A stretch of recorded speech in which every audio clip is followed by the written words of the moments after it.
воздух и выдыхаем, нагинаясь.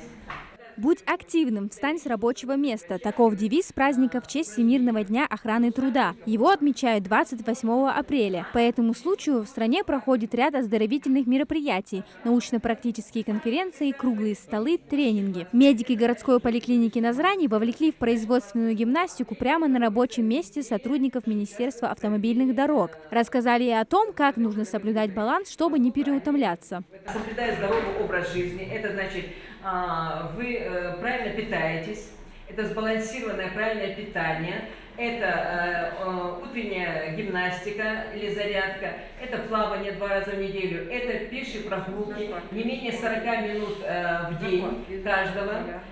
Желательно это делать или рано утром, или поздно вечером. После зарядки всех просят спуститься во двор. Там ожидает автобус, который оснащен всем необходимым медоборудованием. Каждый желающий сможет пройти диспансеризацию. Специалисты отмечают, что такой осмотр помогает определить опасные заболевания и недуги, а значит и начать своевременное лечение, избежать больших осложнений.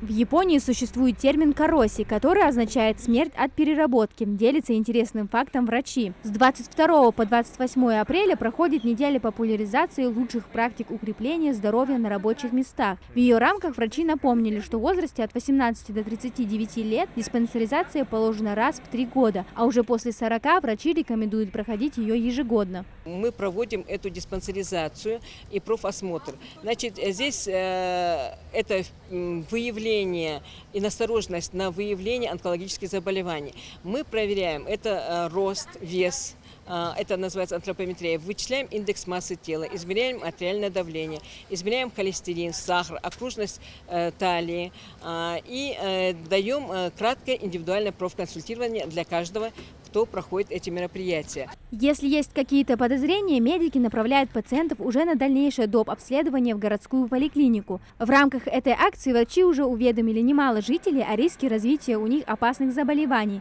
а значит диспансеризация приносит свои результаты. Посмотрели девушку, у нее был холестерин 6,7. Это говорит о том, что уже гиперхолестеринемия. Но, правда, на диспансерный учет она как должна стоять по 2 группе, но пока в отделении профилактики. Но если он будет 8 миллимоль на литр, то это уже 2 группа здоровья. И она должна наблюдаться у терапевта по месту жительства. Диспансеризация – обязательная процедура для всех, кому не безразлично собственное здоровье. Это отличная возможность бесплатно пройти необходимые обследования, удостовериться, что здоров, а если нет, то сразу приступить к лечению, пока болезнь еще на ранней стадии. Амина Зязикова, Сулейман Гостоев, Магаз 24.